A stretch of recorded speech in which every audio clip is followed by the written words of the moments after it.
Okay, good evening. Welcome to the Infrastructure Committee. It is 6:15 on Wednesday, February 21st. I'm Council Hawes. I'll be standing in for the chair. Councilor Schaefer is unable to be here tonight. Voting members are Councilor Dean, Councilor Fournier, Councilor Leonard, and myself. Okay, our first item is about the Children's Museum Storm Drain Arts, and I believe Richard May is going to take that. Yes, so this has been, I guess, a few years in the making. We've been, as a member of the Bangor Area Stormwater Group, the city has partnered with the Maine Discovery Museum. We have Kate Dickerson here tonight from the Maine Discovery Museum. So they have a new river exhibit in their museum, and we featured some storm drain educational materials in there. Maine Discovery wants to enhance that by adding some storm drain art on the street outside of their business on Main Street. So they're proposing to sort of allow grades K through 8 to submit proposals for art, and then announce an award. Allow for painting on the street of a single catch basin right up front. It's kind of tucked in out of the way. It's a good pilot project for this type of thing. They're hoping for success and expansion in the future. And we sort of talked through some of the possible issues along the way, and we think it's a good idea. Very nice. Questions for Mr. May? Need a motion or anything? We don't. This was discussion. Just want to make sure you guys are good with it. As long as Love it. there isn't, It's a good educational piece, and I mean, part of our MS4 permit is education, and so that kind of Absolutely. falls right into it. Need to avoid some it art. You don't want to frame the children. I didn't hear any opposition, so I think sounds like a good idea. Thank you. All right, Thank you. thank Love you. it. Director Terrio, are you following this all the way down through in order? Do you want Director Hootery up here I now? want Director Hootery to come on down. Okay. You're up. Good evening. Good evening. It's been a little while since I've been here, so nice to be here. Aaron Hootery, Public Works Director. I was here in October to talk about sidewalk plowing.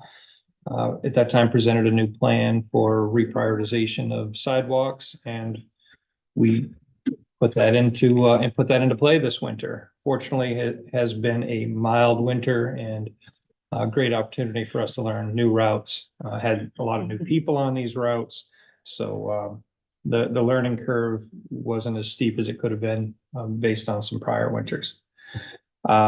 Despite the fact that we haven't gotten a lot of snowfall, we have seen, or we were seeing snow being plowed onto the sidewalks. And, this isn't something that it's an ordinance and it's a state law that you're not supposed to deposit snow or ice on a public way. That includes a sidewalk.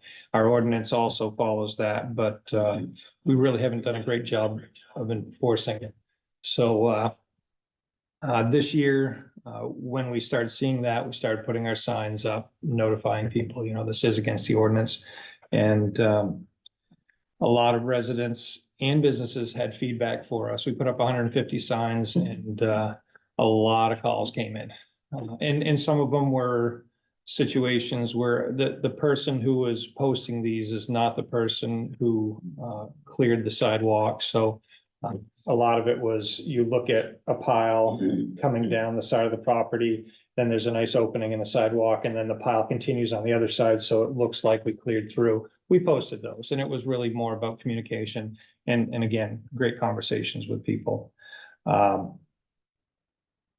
As we get more snow, and we know we will get more snow, whether it's this winter, I hope it isn't, but whether it's this winter or next winter, we will have situations where we're in the position where we need to enforce that ordinance. Chapter 234.6.1 does allow for the city manager to direct Public Works to clear snow from the sidewalk and then charge the resident or business for those services.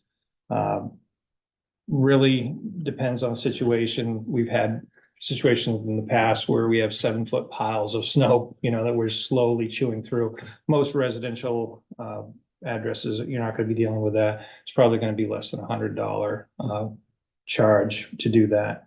It's not my preference. I don't think it's our preference as a group to be providing these for hire services. You know, we should be providing public services. And all it's doing is doing that service for residents or businesses, delaying the sidewalk clearing, which is really what we're trying to get done. The second mechanism is chapter 234-12, which does allow for $100 fine per instance. Every day the snow remains on the sidewalk does constitute a separate offense. Fines can add up pretty quickly. The sidewalk plow can go around those, makes it clear that, that the violation took place. But then I have to have an individual go out, post them, try to notify the resident in person if possible, and then monitor that on a daily basis and issue, have the administrative staff issue fines. Again, time consuming, not a great use of public works time, but these are enforcement mechanisms because the ordinance needs to be enforced. All right. We're looking at the best way to approach this. Again, this winter hasn't been a tough winter, but we really need to figure out what's the best way forward. And really wanted to bring this to public session so that we can have that discussion. Not that we need to have it today, but it allows for an opportunity for public feedback. While we haven't had snow in a while, I think those red signs did create some excitement around the issue, and gives the public, having this open session, gives public an opportunity to reach out to council members and voice their opinions. And when we come back with recommendations, hopefully you guys will have feedback. Any questions about that? Does it make sense? What we've done, where we're headed? Here it comes. I have been waiting for this discussion. So I will tell you what I have noticed in my neighborhood for the past 4 winters is every year it's the same 2 or 3 houses. Most people are aware that you're not supposed to plow snow into the sidewalk. There are 2 or 3 houses where they just do it every year. I was very pleased to see the red flags of shame go up on people's yards this year. Because after 3 or 4 days, I was really close to knocking on doors and asking people, can I shovel this out for you? Do you know it's not the right thing to do? And if we can't get people to do the right thing because it's the right thing for their neighbors, perhaps we can get them to do the right thing because it's the right thing for their wallet. And I'm okay with a carrot or a stick, but I think, I'd like to see it's a minimum fine, $100 the first time, the second time it's $250, the third time it's $500. Just don't do it. Clear the sidewalk. We passed on changing our ordinance so that everybody has to clear the sidewalk in front of their house, which, I disagree with, but I understand.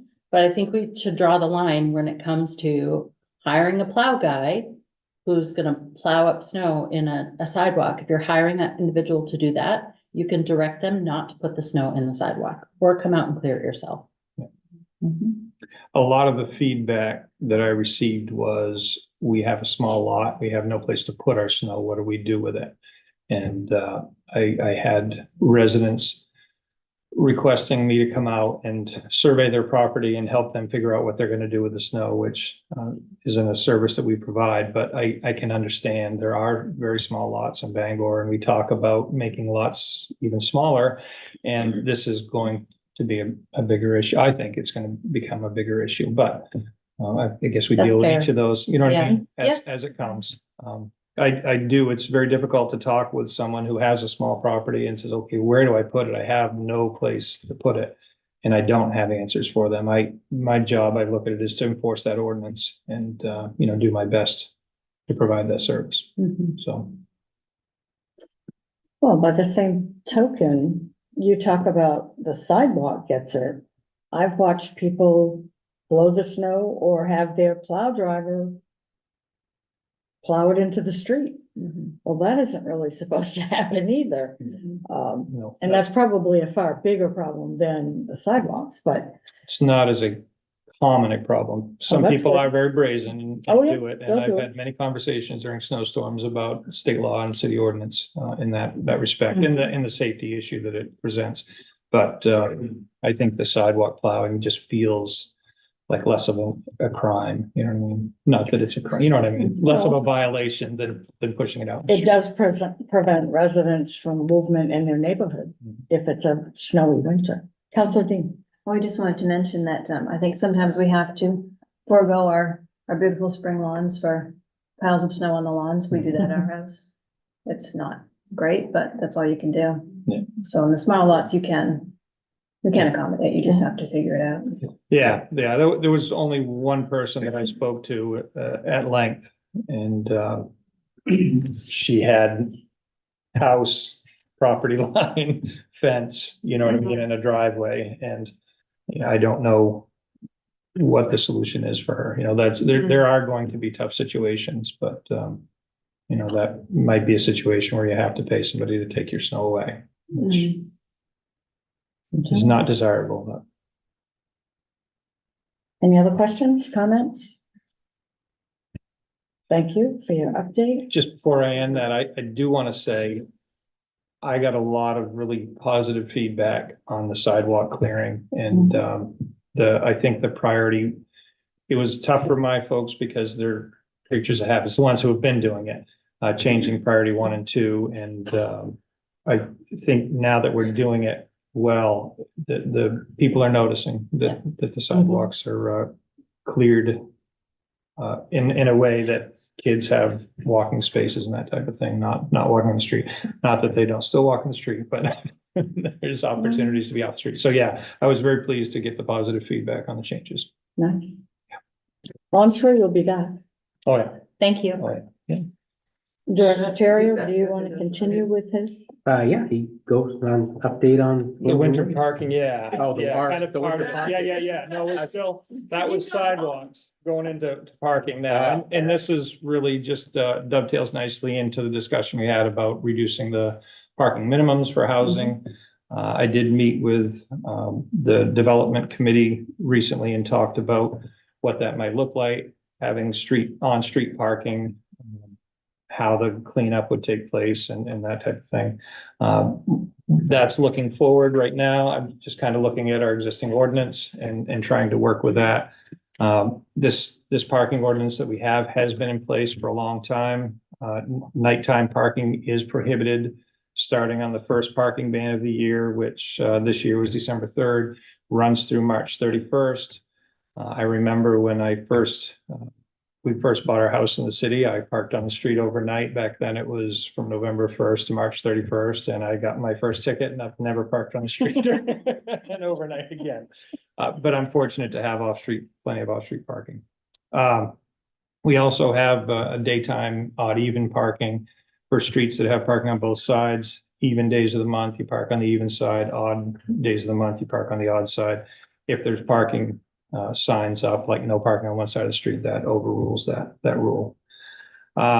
We really look at it from a public works point of view. We look at this ordinance as a good thing because it allows us to be more efficient. When we do have a parking ban in place, so outside parking bans, we don't generally communicate with the police department, but when we do a downtown parking ban, it's because there's generally snow coming down, precipitation. So we're looking to have that enforced so that we can plow more efficiently.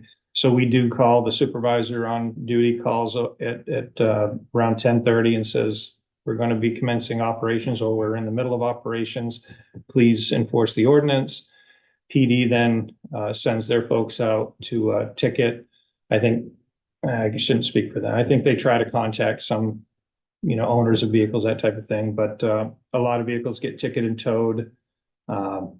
Outside of those, we don't generally contact PD and say, hey, you need to enforce this, even though it's not snowing out.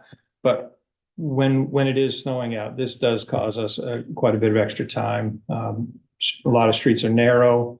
We have to lift our wing up.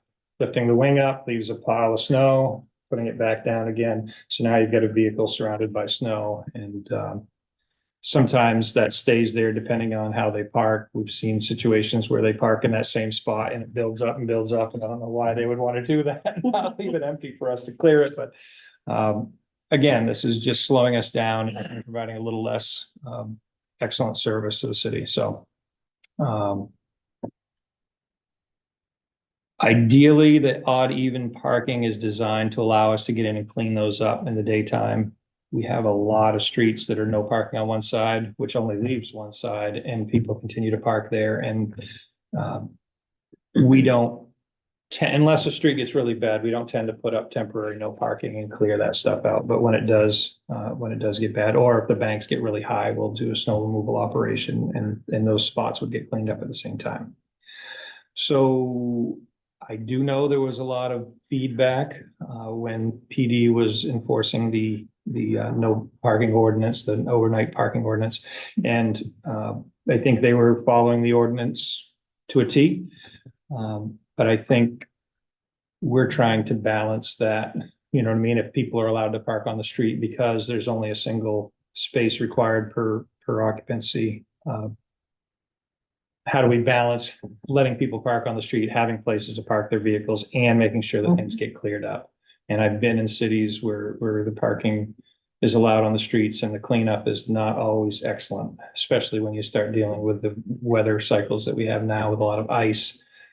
Just plowing won't, a lot of times we'll get that ice up. Now we're putting down more salt to try to break up the ice. Salt's not really designed to do that for road purposes. You try to use that before storms and during storms, not afterwards. So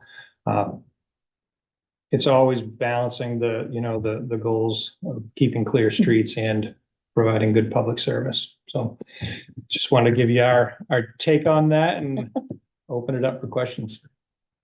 Any questions?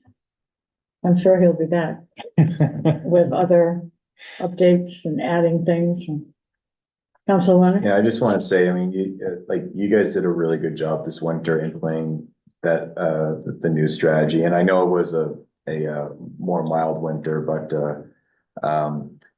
honestly, I look at it from a safety perspective. If you guys aren't able to plow the streets, that hinders everyone's safety traveling the roads. So I know it can be a bit strenuous for people, but as someone who has had their car towed for parking overnight, I didn't get angry at my car getting towed. I was in the wrong for doing that. And so driving is a privilege. It's not a right. Everyone has access to these public roads. So thanks for all that you do. Thank you.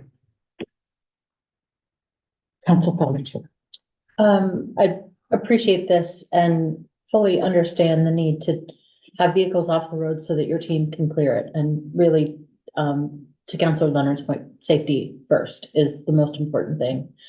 My question is how this fits into what we've just decided, which is that we should reduce the required off-street parking for development. And so there, as much as we would like people to use public transportation and alternate means of transportation, still a lot of people are going to have cars. Yeah. And so how do we balance potentially more cars parking on the street, particularly in the winter, knowing that new developments may be built without adequate off-street parking for the number of cars per unit? So I don't know if there's a way for us to just do odd even all winter. I guess I'm kind of thinking we're moving towards this one parking space per unit because trending is that is what the population needs per unit. Mhm. So I don't think we should be, if we're gonna say, well, let's make it's smart to make it one parking space per unit, but then let's accommodate additional parking on the street. I think that's conflicting with each other. And I mean, me and Aaron, we've had conversations with the planning department, and I'm fine with it. If that's the trend for one unit, one space, and there's a demographic that, uses that, super. But, as far as let's increase on-street parking, I'm a little bit not sold on that yet because, like you said, a clean street is a safe street. And if we're gonna start, adding additional vehicles to the street because we're not accommodating on their own property, I think that's a bad move. And there's, And I did get my parking ticket at 12:04. So I'm thinking there was some deviousness behind that, like, oh, who's this guy? Yeah, get him right now. I think they were waiting for me. yeah, you nicely echoed our conversation with the development group that we had last week, and it's some of it's over time, it may not be necessary, some of it may be, we just, yeah, I don't have an answer to that. Honestly, as I said to them, Public Works would love it if the streets were always clear and there was nobody else in their way when we're clearing snow, you know what I mean? But that's not realistic. And ultimately, our job is to serve the public. When the council makes a decision that there's going to be a change, then we will adapt, because that's what we do. We take the rules that we're given to work with, and then we just provide excellent service from there. So we're very open to whatever comes down. Just one other thought, as we're working on trying to increase density and encourage people to build ADUs and that sort of thing. You know, I'm not gonna generalize from an N of one, but I'll speak anecdotally. We would love to build a garage with an ADU on top of it. We have a 2-car driveway. We really can't accommodate 3. And so part of the reason that we've held off on doing that is because we know there's no on-street overnight parking in the winter, and there's no place to put a 3rd vehicle. So, I think it is a balance. I want us to, develop policies that encourage people to use alternate means of transportation, and I want us to have enough housing for everybody that wants to live here. So there's right. I want it all. Is that That's so all. wrong? I don't think that's so wrong. That's not wrong. But yeah, so I do think that this conversation is something that we should continue to have as we see how demand increases or decreases for parking in the city. But know that there was quite a bit of excitement, at least that I saw on social media, regarding enforcement this winter, and appreciate you coming to give us an update. One quick question. If we were to go to an odd even during the winter months, on snow evenings, they would obviously need to move their vehicles. Is there a public lot available where people could put their vehicles? We talked about identifying public lots. The difficulty of getting to a public lot also came up, so, you can't have one within a close distance of every street in the city, so, we, Well, one would think that there would be another car in that household if they couldn't accommodate 2 off street. yeah. So they would, it would take some. Yeah. maneuver, Yeah, well, but we it could talked be about done. that scenario and the single scenario where they have to drop their car off, walk back, and then walk back to the car.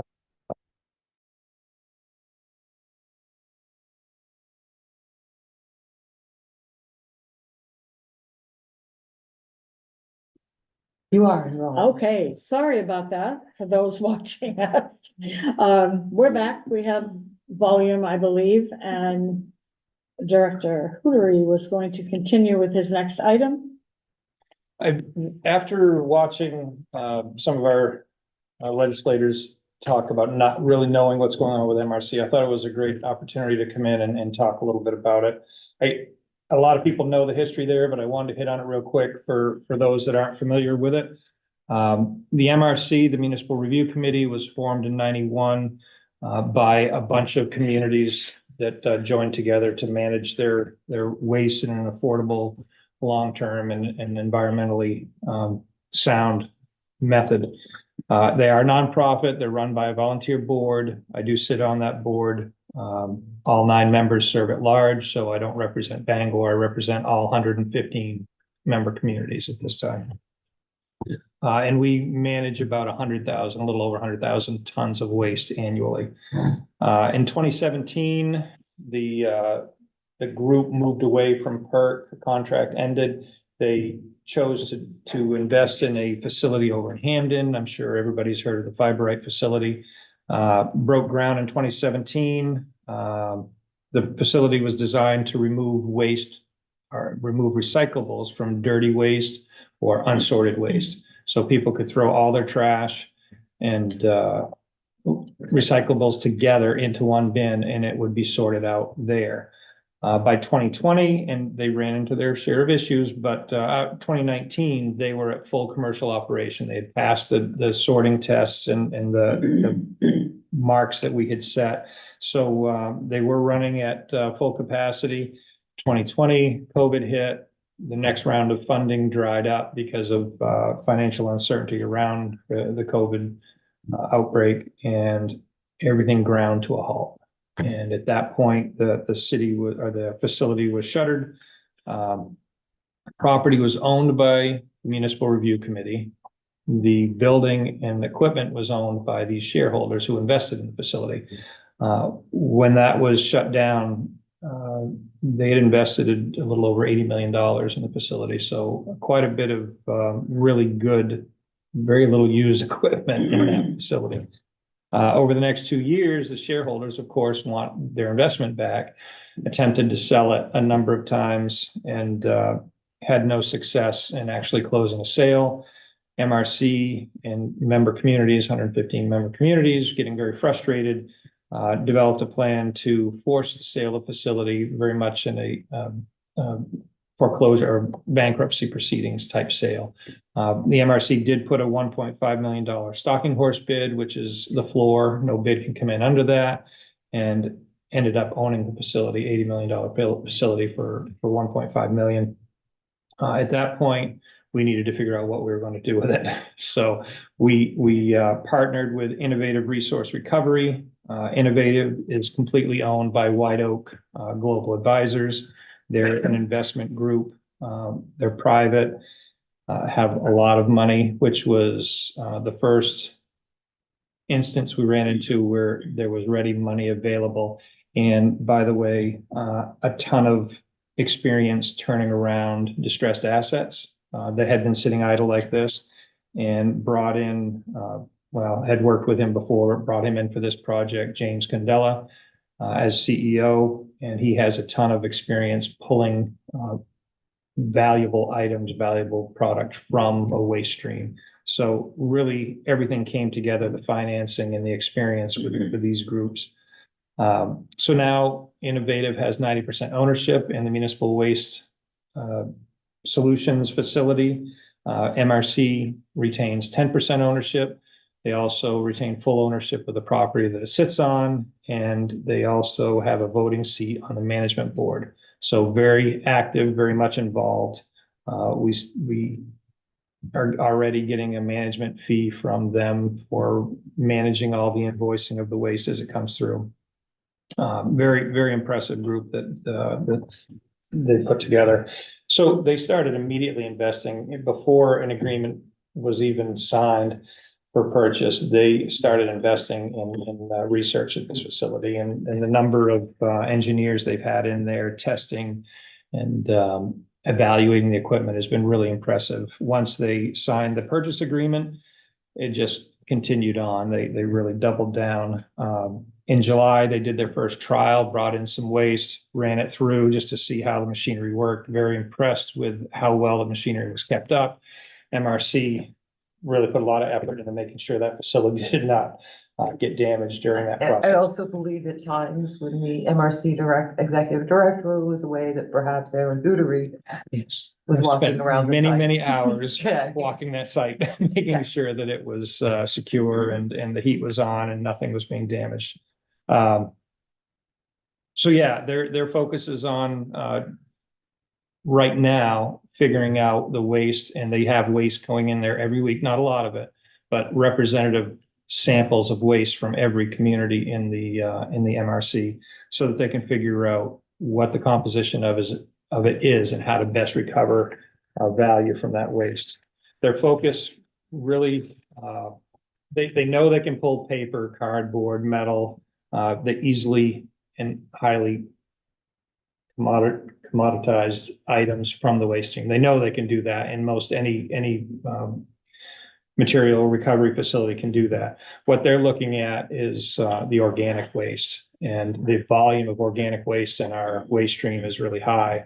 So they've done a lot of testing on that, and have determined at this point, they've determined that anaerobic digesters are going to be a large investment. I think, the plug reactors that they're looking at purchasing are, probably 5 times more capacity than what we currently have in the facility. And, this is going to create a biomethane or renewable natural gas.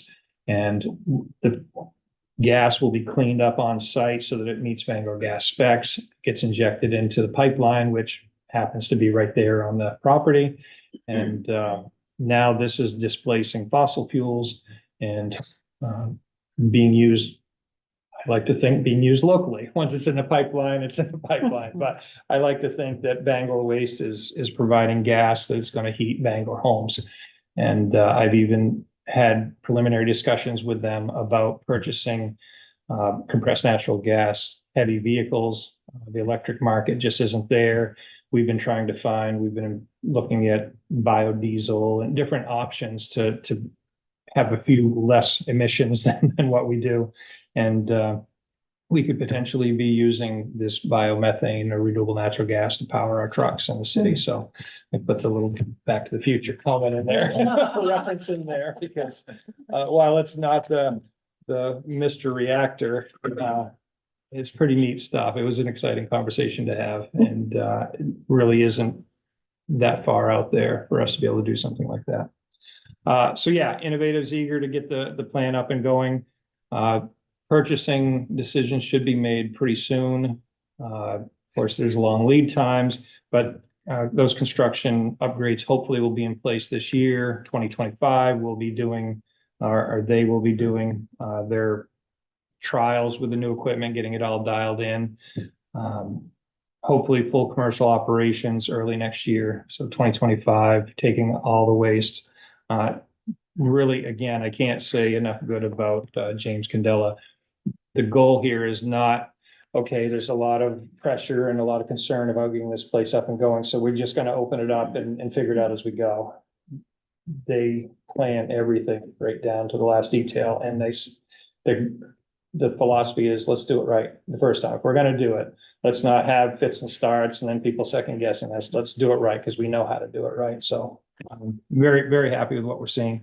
The facility will have, at the way it's set up now, with the new plug reactors, we'll have a capacity of around 180,000 tons a year. So we do have the ability to bring in more communities, and that's the goal, is to create a facility that can be replicated across the state to serve all communities.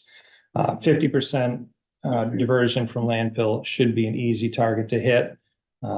And they're already looking ahead at all these different really innovative ways, taking some of the plastic film, instead of making bio briquettes to be burned in a cement kiln, which there's been a lot of opposition to. They asked how much manufactured lumber the city might purchase. You know what I mean? Just trying to get a feel for how purchasing takes. And they were asking about how the state purchases their materials, that type of thing, because making it waste into reusable products really is their goal. So their whole approach is just great. Last thing I wanted to hit on, because there's been a lot of discussion about this, the closure of that facility did not hasten the close or the reaching of capacity over at Juniper Ridge. What we have is, because our waste agreement is with Waste Management. Our waste is all supposed to go to Norwich Walk, but because it's not being sorted and it's not just a minimal amount going down there, we got into a waste swap agreement, which is pretty common in the industry because it reduces trucking costs for both parties. So MRC waste that is closer to Juniper Ridge goes there, but an equal amount of non-MRC waste now goes to Norwich Walk. So the same volumes are going to each spot. They're just not being trucked a long distance back and forth across the state. We've tried really hard to get that word out there, and it hasn't been easy to do. And it's horrible that the plant is closed, because we're not pulling material out. You know what I mean? The fact is, more material is going to landfill than we desire, but we're getting there, and we're getting there very quickly now. This is very promising. This is a great time to see all this coming together and being an example for not just here in the state, but I have a feeling this will be used across the US. I'll take any questions if anybody has any. Any questions? Can they take PFAS out of biosludge? No. Okay. No, there's been a lot of discussion about that, but we have not figured out where we fit into that problem. Thank you for the updates. Thank you. Thank you, Appreciate Darren. your time. That's a lot. Okay, Director Terrio and Amanda, here she comes. She was paying attention. She was already on. the She's boat. ready, she's ready. She was- Yeah. Well, she didn't say that, but she was on the way. So Debbie Laurie wanted us to talk about the EPA consent decree and our annual report on compliance that we submitted January 31st. You guys are most likely aware that we have a consent decree with EPA and state of Maine, DEP. Signed it in 2015. There's a long-term control plan to basically control combined sewer overflows within the city. The long-term control plan kind of has a number of projects that we're supposed to be doing. You guys are, and what we do is every year at January 31st, we submit a compliance report that says this is the progress we're making on controlling our combined sewer overflows. And it's about an 80-page document every year. About 20 pages is narrative of stuff that we do, you know, kind of a summary of everything that we did throughout the year. But the last section or the appendix is kind of all the work that goes into it. And these are available on the city website from 2015 to the last one we submitted. But it's just, I want to point out that we're required to inspect 10% of our sewer lines, 10% of our manholes. We're required, correct me if I'm wrong on any of this, Amanda, we're required to camera that same amount. We're required to clean, so inspect, but also clean 10%. And it's just, you know, it's a significant amount of work. We've got 150 miles of sewer line, give or take. We've got like 3,500 manholes. So, you know, you look at this stuff here and it's just tables and tables of man hours of doing work. And it's Amanda's collection system crew. And it's Jim Holmquist in the engineering department that helps organize all this information so that, you know, I mean, this is a year's worth of work. And then me and Amanda do, you know, I don't know, a couple, 3 weeks of putting this rest together, but this is a lot of stuff. And I don't know if you guys have ever had a chance to look at this. I think maybe 4 or 5 years ago, I brought one to this and kind of went over it, but maybe you two were here for that. I don't know. We've seen Maybe you weren't paying attention. I don't know. They're all on the website. it. But anyway, I'm just gonna go over real quick, kind of what we're talking about. The long-term control plan, we did the Davis Brook tank. That was the biggest project in our long-term control plan, which is a 20-year plan, right? But that's not all we're required to do. That was a $30 million project, one tank. We're required to do another tank in Barkersville area near Bass Park, and we're required to do another tank near Broad Street Park. So still, you know, we've got the big piece out of the way, but there's 2 other fairly sizable pieces that need to be done as a part of this. When we did Davis Brook Tank and got it done, it went into operation October 2022. So we pretty much had a year of Davis Brook Tank operation. Once we got it constructed, we went to EPA and said, look at, you know, this is gonna change everything of our system. And before we start designing your Barkersville tank or our Barkersville tank that they want us to design and create, we want to get some information. We want to monitor this thing for about a year to maybe 2 years to see, you know, okay, this is how it's impacting the system. Now we have better information to start designing the Barkersville tank. They said, that's great. I don't know if they said that's great. It's not exactly what they said. But, you know, nothing's free, and so, they said, okay, we'll let you monitor for a year, but we want to see some other action happening. So a long-term control plan has 3 big tanks, and then it has some minor separation projects throughout the city to follow up. The goal of this whole thing is that we get our number of CSOs down to 4 a year, 4 events a year. Prior to this consent decree, prior to the Davis tank, I think we were somewhere in the range of 20 to 30 CSOs a year. Wow. Prior to doing, you know, the original stuff that we did, I don't know, in, you know, 2000s, we were, I don't know, hundreds of Yeah. CSOs a year. Wow. Yeah. So we're certainly making progress. It's never quite fast enough for the regulators, but we're getting a good handle on what our system, I mean, part of this, you know, you hate getting told what to do, but it's we've learned a lot about our system, and it's helped us, you know, and with all this inspection that we do, we're, you know, they go through, they camera the lines, and then they find issues or problems or potential, you know, hazards that could happen. And so we're kind of addressing those as we go. So anyhow, the highlights of this report for this year are we're ongoing monitoring of the Davis Brook tank operation. Amanda's had a SCADA project going for the last 2 years that we're probably gonna wrap up In this May. summer, right? Yeah. In May, fantastic. So people don't understand what SCADA is. Yeah, and I should have spelled that out, Correct. and I realized that I didn't, so. So SCADA, it's the brains of the treatment plant and all of our remote sites. So it monitors activity that's going on through the collection system, through the treatment plant. And it allows us to remote control valves and gates. So essentially we can run with the staff that we have rather than having 24-hour staffing and a much bigger crew.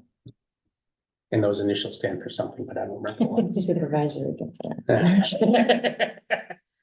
Usually when I get something like that, I write it down. And then, so we have a Meadowbrook sewer separation project, which is also a Cumberland Street roadway project that actually I forgot to put on our list of projects that are gonna end this summer. But that was the project that they said, okay, you know, if we're gonna let you monitor the Davis Brook tank for a year or two, you need to do something in Meadowbrook. So that's a project that's required by our consent decree. The Barkersville regulator structure. So that's a structure that's past the current Barkersville tank, right? And that's kind of, if you guys remember the Railroad Street regulator structure, there was issues with that structure that was causing CSO overflows when they shouldn't have happened based on the geometrics of the structure. And we're kind of thinking we have the same issue with Barkersville. So before we build the Barkersville tank, we're going to take a look at Barkersville regulator structure.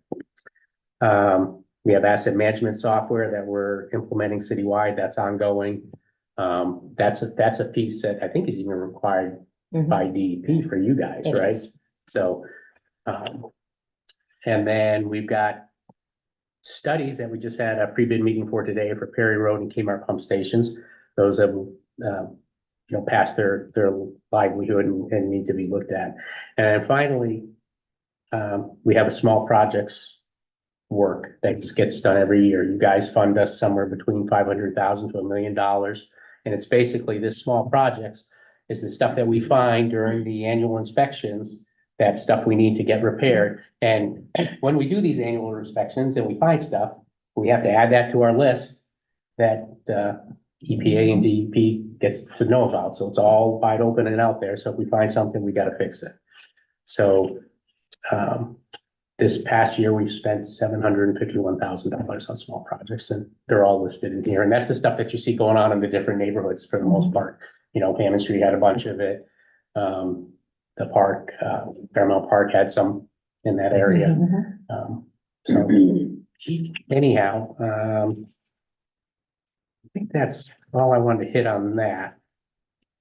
But feel free to give it a read. It's fascinating. I don't know, do you have any questions about the consent decree or the annual report? Council Forney. How many overflows we have last year? That's the next topic. So, Great okay, segue. so the other question was, you mentioned about all the 10% stuff. Yeah. So I assume you did the minimum 10%. We, Do you go over? we go over every year. We're How much usually do you about go over? 12%, 13%. Yeah, this was a Um, record year Yeah, I mean, going over. they're going good. Mhm. And with that, I'll just give a shout out to our collection crew.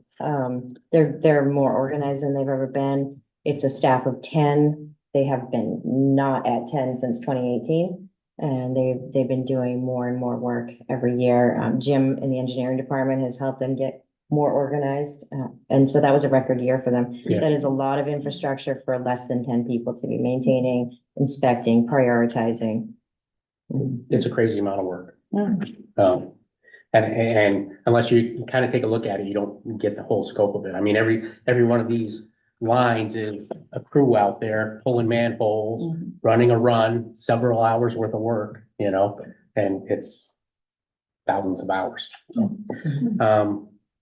So you want to talk about the Yeah. CSO report? So the annual CSO report, John mentioned that we're doing the post-construction monitoring on Davis Brook. That's not complete yet, but we have a snapshot because every year we have to report to DEP what our overflows were. So our overflows last year, we were at 18 overflows, which was a little bit disappointing when I started looking at the numbers, except the amount of rain that we had, especially toward the end of the year, we were 15% over on our average rainfall. We had over 49 inches of rain. In addition to that, a lot of the precipitation, and I should say precipitation, that's total water content. And a lot of it the last couple of winters didn't fall as snow. We usually get a break in the winter. We haven't gotten much of a break the last couple of winters when it comes to rain events. Yeah. Just to back up a little bit for folks at home and new counselors. Combined sewer overflow, I want to explain what it is. The city was originally designed to have all the stormwater go directly to the sewer lines.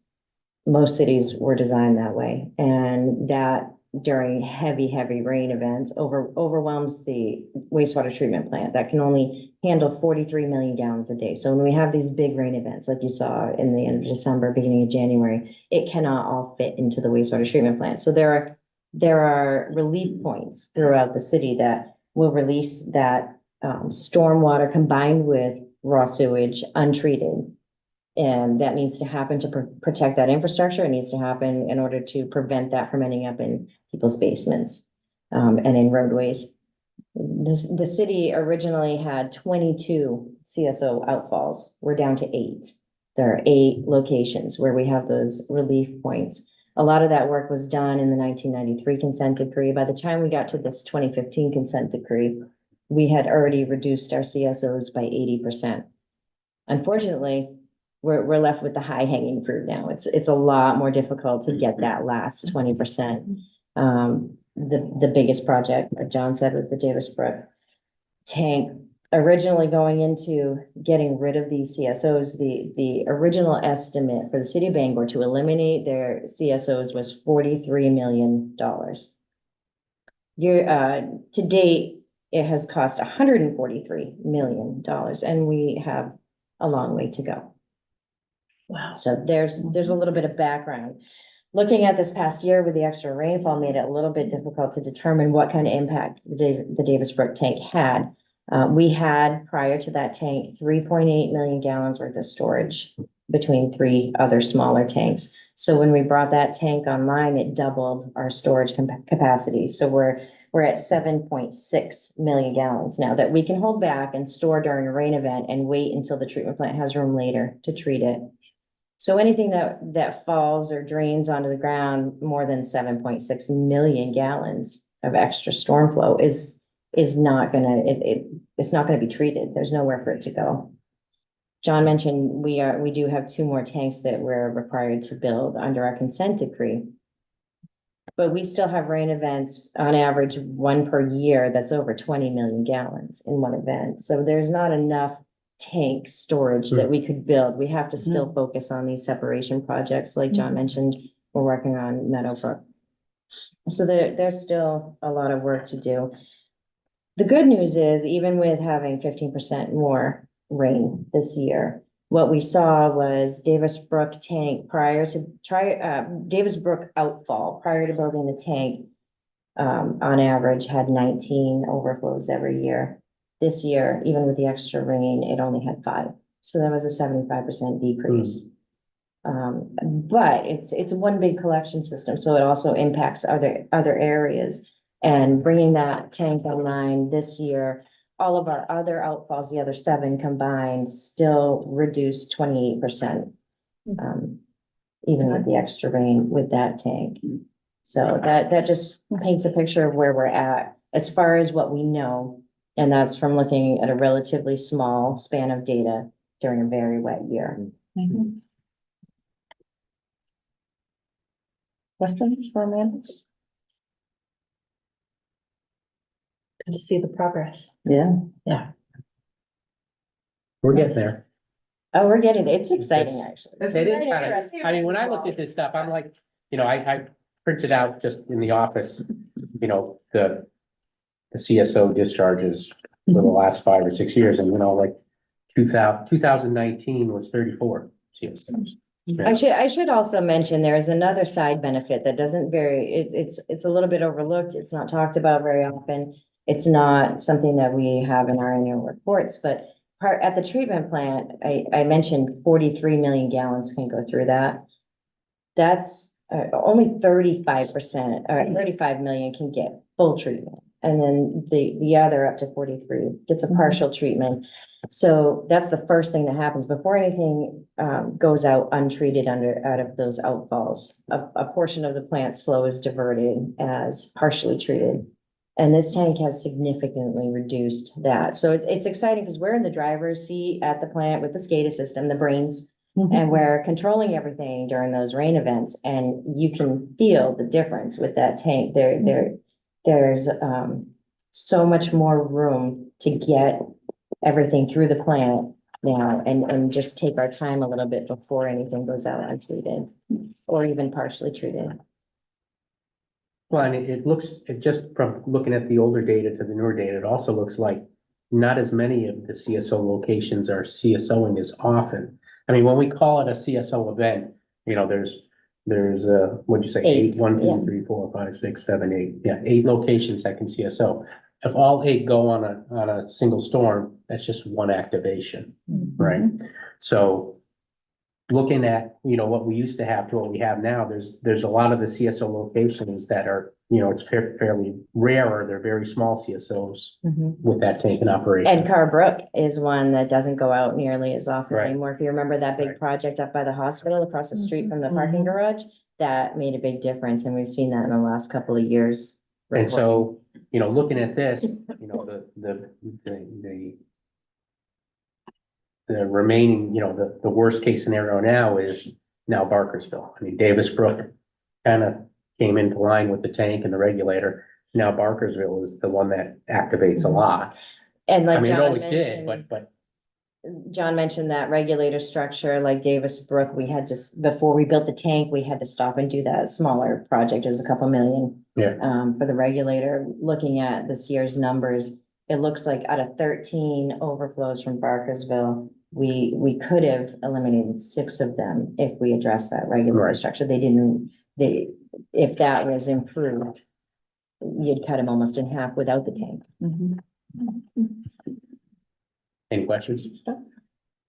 Comments, questions? Council Shelby? So when we did Davis Brook, if we had gone up to 5 million gallons, would that have made economic sense to have gone bigger than what we did? So AECom is the consultant that we use Yeah. for our long-term control plan, and they have a hydraulic model of our entire system. And there are so many different influences depending on what part of town you're coming through, as far as the capacity of those sewer lines to carry it. So 3.8 was the magic number for Davis Brook, and we looked at that. We looked at deeper, we looked at wider, we looked at a different location altogether, and it's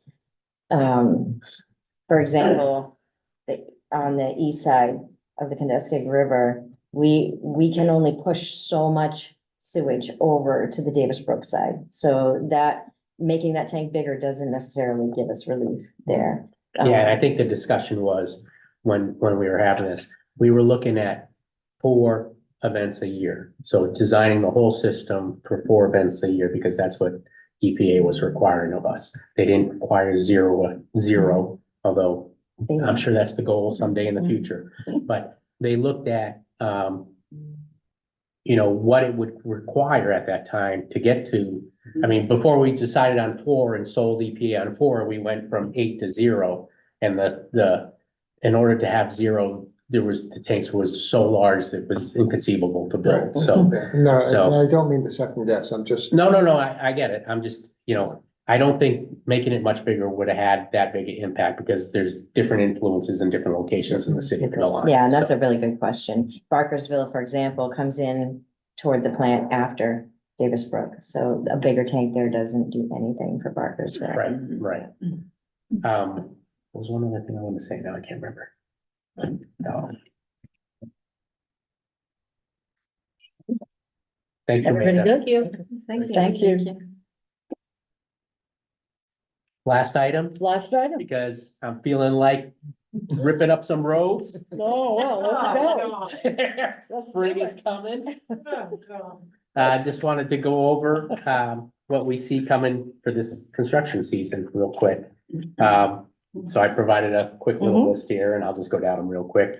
The Broadway Bridge project and the Broadway Safety Project, that's a DOT project, but that's ongoing now. They're gonna continue that till 2026, until that is done.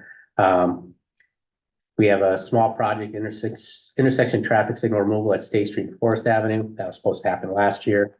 It'll happen in the spring. I mean, we have a contractor under contract to go, so they're just waiting for the weather now. Same with Oak Street overlay. That was a project that was supposed to get done last year. Contractor couldn't get to it. We said, you know, all we can do is say, okay, can't get to it this spring. We have a upgrade of traffic signal at intersection of Dusky and Griffin Road. We have the Ohio Street 50/50 projects that are gonna go out this year. That's a significant project, adding sidewalk for a fairly long portion on Ohio Street. So that's one that we've gotten a lot of people, you know, want sidewalk on Ohio Street. It's a busy road, and eventually we'll get all the way there. But, you know, the grant that we got was for a certain amount, so we did it as much as we could do it. I'm gonna jump down to the Ohio Street Bridge project. We got that under design right now by Haley Ward. If all things fall in place, we might get that done this summer as well. That's one of the restrictions of continuing sidewalk, because the bridge was only 24 feet wide, so there was no way to get sidewalk from downtown Ohio Street to Griffin Road. So once that bridge is done, I'll probably go for another 50/50 project with DOT and see if we can get the rest of it done. Let's see what else we got. Outer Hammond Street has an overlay project. 14th Street Extension, multi-use trail. That's an exciting one that's been around for a while. We finally got funding for that. And then the Village Partnership Initiative project that's downtown, improvements. That's still in conceptual phase, but that's going right along. We have Sewell working on that project. So you'll hear more about public participation on that piece coming soon. And then in 2025, Paramount Union Street's gonna get repaved as a BAX project. We got the Pickering Square project that's gonna go out to bid at the end of the month. We've got no holdover of the 15th Street, Union Street Safety Improvement Project. That's gonna go out this spring. And then we got some small sidewalk improvement projects that we'd like to do. Little section of Main Street, portion of Exchange Street, and then Pleasant Street. Those have been kicking around for a bit. Eaton Place, that small roadway, very narrow. That got paved last year. We still gotta put wear and course on it and finish some, I think it's a little bit of loam and seating and stuff like that, right, Eric? Not much, okay. City Hall first floor renovations, that's gonna be going on. There's the Ohio Street Bridge, conduct safe stream retaining walls. I think I talked to you guys about this before. There's an area of the walls that are failing. We've got a consultant on board right now doing the engineering for that, preliminary engineering. if they get it done quick enough, we'll try and put out a project late summer. I suspect it's really gonna go till the following year for construction of that. And then the Cumberland Street project, that'll happen this summer, so. Pretty good list. Nice, I would say so. Yeah. Yeah. Impressive. Yeah. Look at all those streets you can dig up. I know. And just like spread out, doesn't talk about the sewer projects and everything else you gotta dig out. Well, the Cumberland Street one's the sewer project. No, I don't even mention the small Yeah, projects. okay. There's a whole nother list of, I'm And sure. all of the roads that Aaron's gonna pass. well, yeah, Aaron's got his own stuff. We can talk about that next time. Infrastructure isn't fascinating. That's great. Is there anything else? No, that's all I got. All right, no questions or anything for Director Carroll? All right, well, thank you